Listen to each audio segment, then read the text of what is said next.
এই ব্যক্তিকে হযরত ওমর ফারুকের কাছে গিয়েছে। নবী পাকের দ্বিতীয় খলিফা আমিরুল মুমিনিন জবাব করে বলছেন, হুজুর রাসূলের পাক বলেছেন বৃষ্টি হবে।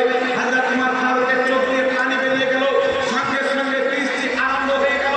ইমাম ইবনে হাজার আসকালানী বলছে, যিনি নবী মুস্তাফার রওজাতে গিয়ে বৃষ্টি তলব করেছিলেন তিনি অন্য কেউ ছিলেন না, নবী পাকের সাহাবী হযরত বিলাল বিন হারিস ছিলেন। জোরে বল সুবহানাল্লাহ।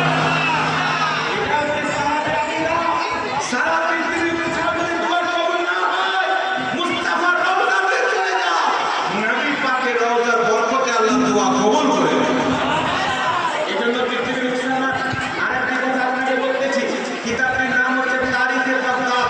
এই কিতাবের মধ্যে লেখা আছে ইমাম শাফি রাহমাতুল্লাহ আলাইহি বলেছে, যখন আমি কোনো মুসিবতে পড়তাম, এই ভাই বেশি হচ্ছে ছেড়ে দাও, আপনার আশপাশের কথা বলিয়ে না, কিতাবের মধ্যে লেখা আছে ইমাম শাফি রাহমাতুল্লাহ আলাইহি, শাফি মাযহাবের ইমাম, মুজতাহিদের মুখলাস বলেছে, যখন আমি কোনো মুসিবতে ফাঁসতাম ইমাম আবু হানিফা রওজাতে গিয়ে দোয়া করতাম, তার ওসিলাতে আবু হানিফার বরকতে আল্লাহ আমার মুসিবতকে দূর করে দেন। মুহাদ্দিসে আযম ইমাম ইবনে হিব্বান রাহমাতুল্লাহ আলাইহি, যিনি সহিহ ইবনে হিব্বান একাধিক খণ্ডে হাদিসের কিতাব লিখেছেন, জারহ ও তা'দীলের কিতাব লিখেছেন, আসমা ও রিজালের কিতাব লিখেছেন, যিনারা হাদিসের কিতাব লিখেছেন, ইমাম ইবনে হিব্বান রাহমাতুল্লাহ আলাইহি নিজের কিতাব কিতাবুস সিকাতের মধ্যে লিখেছে, যদি আমি কোনো অসুখে পড়ে যাই, মুসিবতে পড়ে যাই, পরেশানিতে পড়ে যাই, তো নবী পাকের খানদান আহলে বাইতে মুস্তাফা, যিনার নাম হচ্ছে ইমাম রাজালি রাদিয়াল্লাহু তাআলা আনহু, হযরত ইমাম ইবনে হিব্বান ওয়াক্তের জামানার মুহাদ্দিস বলেছে, আমি নবী পাকের আওলাদ ইমাম রাজালির কবরে গিয়ে তার ওসিলাতে দোয়া করি, আল্লাহ আমার সমস্ত মুসিবত দূর করে দেন। ইমাম যাহাবী রাহমাতুল্লাহ আলাইহি আসমা ও রিজালের ইমাম নিজের কিতাব সিয়ার ও আলামের নবালাতে লিখছেন, উজবেকিস্তান সম্ভবত দেশটার নাম, যেখানে ইমাম বুখারীর মাজার রয়েছে। উনি বলতেছেন বৃষ্টি বন্ধ হয়ে গেল, বড় বড় মুহাদ্দিস, বড় বড় ইমাম, বড় বড় আল্লামা মাঠে গিয়ে ইস্তিসকার নামাজ পড়ছেন, দোয়া করছেন, বৃষ্টির কোনো খবর নাই। এলাকার ফসল নষ্ট হয়ে যাচ্ছে, মানুষ বরবাদ হয়ে যাচ্ছে, জীবজন্তু ধ্বংস হয়ে যাচ্ছে। ইমাম যাহাবী রাহমাতুল্লাহ আলাইহি সিয়ার আলামের নবালাতে লিখছেন, যিনাকে বাদ দিলে কে মিথ্যা হাদিস বর্ণনা করেছেন, কে সহিহ হাদিস বর্ণনা করেছেন, কোনো ব্যাটা বুঝতে পারবে না। এত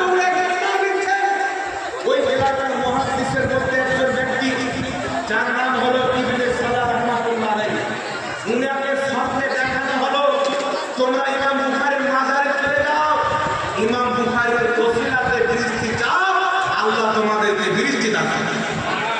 সকাল হয়েছে, উনি নিজের কথা বড় বড় আলিম ওলামার সামনে, ইসলামিক কাজের সামনে বয়ান করলেন, আমি এরকম স্বপ্ন দেখেছি। বড় বড় মুহাদ্দিস, বড় বড় ইমাম, 5 লক্ষ হাদিসের হাফেজ, 3 লক্ষ হাদিসের হাফেজ, ইনারা এক জামাত মিলে ইমাম বুখারীর মাজারে গেলেন, যাওয়ার পরে দোয়া করছেন, আল্লাহ তোমার নেক বান্দা ইমাম বুখারীর মাজারে গেছে, ইমাম বুখারীর বরকতে আমাদেরকে বৃষ্টি দাও।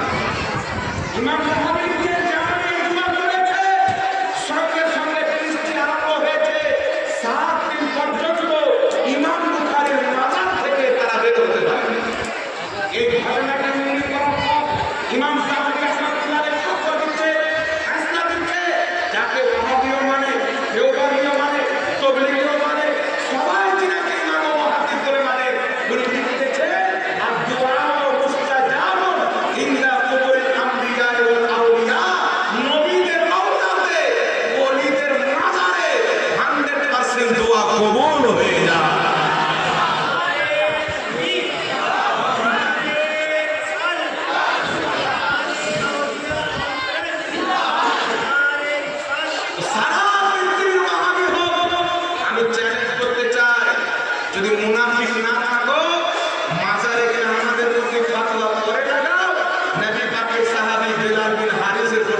ইমাম জালালউদ্দিন সিউতির শিক্ষকের শিক্ষক, ইমাম জালালউদ্দিন সিউতির শিক্ষক ইমাম সাখাবীর শিক্ষক হচ্ছেন ইমাম ইবনে হাজার আসকালানী। উনি নিজের কিতাব তাহযীবুত তাহযীবের মধ্যে লিখছে, আজ থেকে প্রায় 1200 বছর পূর্বে একজন নিশাতের ইমাম ছিলেন, যিনাকে ইমাম নিশাতি বলা হয়। উনাকে হাদিসের ব্যায়াম দিয়েছে, তাবিব দেখাচ্ছে, হাকিম দেখাচ্ছে, ওই যুগের যারা প্রজ্ঞাবন্ত সবাইকে দেখাচ্ছে, এলাজ করছেন, ওষুধ খাচ্ছেন, ভালো হচ্ছে না, বিভিন্ন রকম এলাজের করার পর যখন ভালো হয় না, নবী পাকের প্রতি দরুদ শরীফ করছেন, আর বিছানাতে শুয়ে আছে, স্বপ্নে রাসূলের পাক তাশরীফ এনেছে, আসার পরে বলছে, নিশাতি তুমি সকালবেলা ইয়াহিয়ার মাজারে চলে যাও, তার কাছে সাহায্য চাও, তার ওসিলাতে খোদার কাছে দোয়া করো, তোমার ব্যারাম ঠিক হয়ে যাবে। স্বয়ং রাসূলের পাক স্বপ্নে এসে বলছে, ইমাম নিশাতি বলছেন, আমার ঘুম ভেঙে গেল, ফজরের নামাজ পড়বে, হযরত ইয়াহিয়ার কবরের মাজারে চলে গেলাম, যিনি 13.5 পূর্বের ইমাম, উনার ওসিলাতে আল্লাহর কাছে দোয়া করলাম, সঙ্গে সঙ্গে আল্লাহ পাক হারিসের ব্যারাম থেকে আমাকে মুক্তি দান করলেন। আল্লাহ আমাদের মাদারিকে তাদের ওসিলাতে দোয়া করলে দোয়া কবুল হয়, মনের বাসনা পূর্ণ হয়, হাজাত পূর্ণ হয়। এটা আমাদের তৈরি করা শরীয়ত নয়, এটা মুহাম্মদ রাসূলুল্লাহ দেওয়া শরীয়ত। এখানে পৃথিবীর মুসলমান যদি এই বিষয়ে যদি আমি দলিল দিতে আরম্ভ করি, আমার কাছে আলহামদুলিল্লাহ 30 থেকে 35 জন মুহাদ্দিসের দলিল আছে, যারা যে কোনো নেকি কাজের উদ্দেশ্যে বাড়ি থেকে যখন বের হতে, তো এলাকাতে যে অলির মাজার হতো আগে জিয়ারত করতেন, তারপর কাজে বের হতেন। সালাফের উসুল ছিল, তরিকা ছিল, উনাদের নিয়ম ছিল। আজ ওয়াহাবি দেওবন্দি ভূতবান্দি বেরিয়ে বলছে মাজার জিয়ারত করা যাবে না, ওলিদের ওসিলাতে দোয়া করা যাবে না।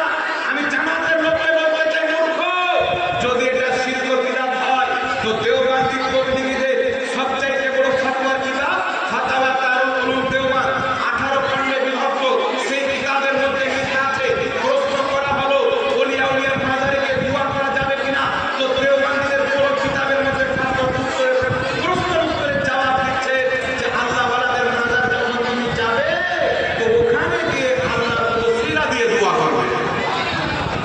মুহাদ্দিসকে যদি না মানো, রাসূল পাককে যদি না মানো, সাহাবীদেরকে যদি না মানো, তোমার বাপ দাদাকেও তো মেনে নাও, আর যদি বাপকেও না মানো, তো আধার কার্ডের নাম চেঞ্জ করে জালো সন্তান লিখে নাও। কারণ যে ব্যক্তির বাপের ঠিকানা থাকে না, সেই ব্যক্তিকে হারামজাদা বলা হয়, হালালজাদা বলা হয়। এরা মানুষের সামনে বলবে, আজমির শরীফে গিয়ে চাদর দিচ্ছ, খাজা মঈনুদ্দিন চিশতিকে কি ঠান্ডা লাগে? ওরা বুঝতে পারছেন?